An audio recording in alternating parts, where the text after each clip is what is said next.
Good afternoon, this is Neil Spate at Thurrington News. I'm down at Lionel Oxley House again with the local Riverside Ward councillor Martin Kerin. We just thought we'd catch up and have a chat about what's been going on down here following the fire on Sunday and the various issues with the cladding. And funnily enough, just purely by chance, we've just met a couple of residents who have lived in this building since it was built. They've been there more than 50 years. And it would be fair to say they're not very complimentary about what's been going on. I would also add at this point, I did, knowing that Martin spoke to me this morning and said that he'd like to come down and have a chat, I did invite Thurrough Council if they wanted to respond, and also the housing portfolio holder, Luke Spielman, invited him along to come and have his say, but we've had no response whatsoever. So good afternoon, Martin.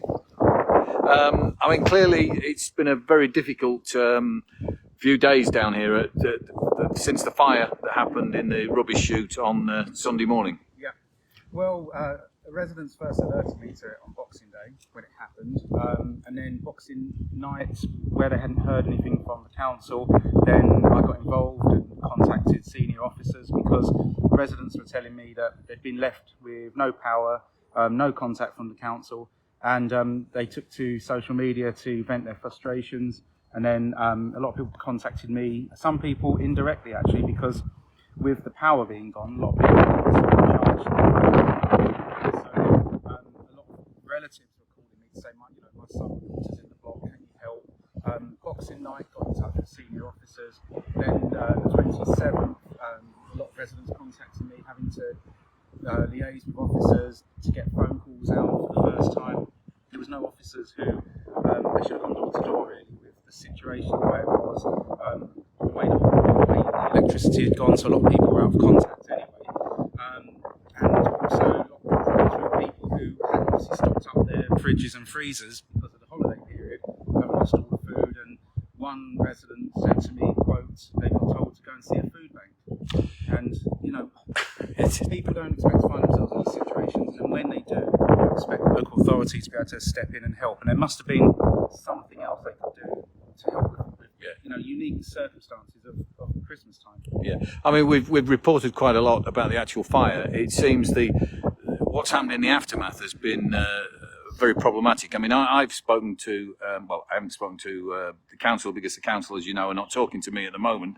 But I've had email exchanges, for example, with Councillor Spielman, who is a housing portfolio holder, who gave a categorical assurance that all those that had that need met, and this was on the Sunday evening, and that all those that needed rehousing, because a number of people were put in temporary accommodation, had been done so.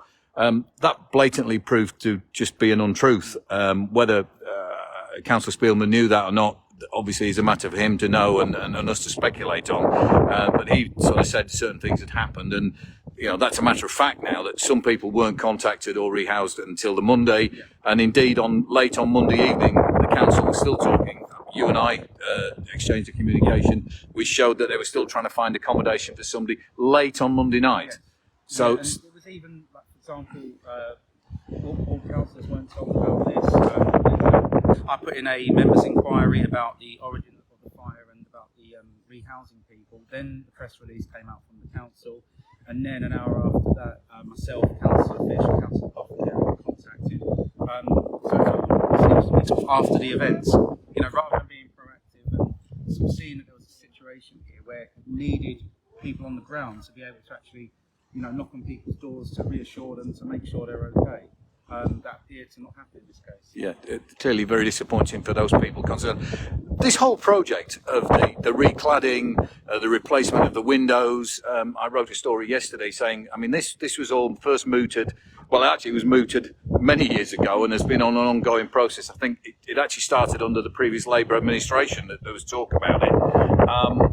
But it was all agreed in the back end of 2020. I believe work actually started in October 2020. Here we are more than a year on, and all the cladding has been removed from these 6 blocks in South Grays, has not been replaced for various reasons. Residents, including the people we were just speaking to, say it's made a considerable difference to the flats themselves. They're a lot colder. This whole project is due to be completed at a cost of around £20 million, which includes the 3 blocks in Blackshots, by June this year.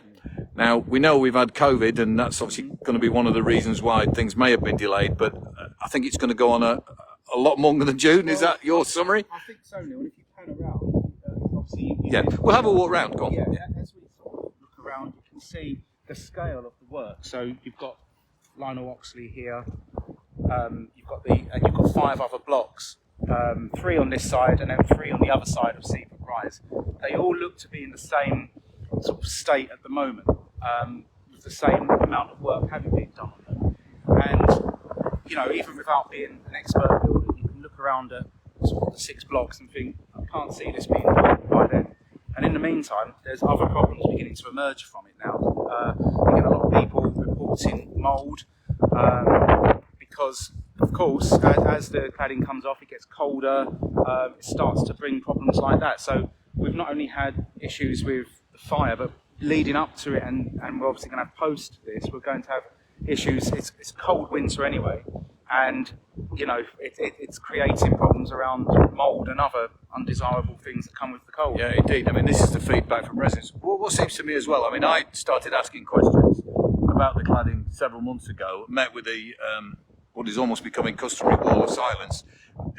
Have yourself, as a ward councillor, have you been kept up to date with everything that's going on? Or not to the level that we'd be expecting, really. When you look and think that this started last year and it's due for completion next year, but anyone can look and tell you it's not going to happen. The updates aren't happening as they should do. And the things I care about with the updates is obviously to do with the people who live in the block. So, you know, we're having no updates around like the mould situation, about what's happening to people's heating bills because of the cladding being gone. You know the things that affect people sort of day to day with this, and that's the stuff that myself and my other 2 colleagues really care about, because that's the things that people contact us about. Yeah, I mean that tends to be the thing. One interesting fact that we just ascertained from the people we've just been speaking to, and you can sort of see it when you look. All these windows that you can see now in front of you are all supposed to be replaced. We're told, and we will ask the council if this is true, when the team that came in that has been working on this building and the other buildings, the windows had all been pre-made to take the existing windows out and fit the new windows in. And there was a considerable amount of packing and whatever that went in. And it transpires that the windows that have been made, and presumably at our expense, the ratepayers of this borough, wouldn't fit, so they've all had to be remade. Now, who's culpable for that, we don't know. Whether it's added to the £20 million or whether it's covered by the builders, we don't know. We will be asking the questions, and I think it'd be fair to say Nub News will be asking questions. Martin, I think you'll be asking a few more questions. Definitely asking the questions, yeah. So, forewarned is forearmed. We will, as I say, Thurrock Council were invited to be here this morning, so this afternoon. We will put our questions again in writing. And I think this is a story that's still got some months to run. This is Neil Spate with Councillor Martin Kerin in the Grays Riverside ward. Thank you.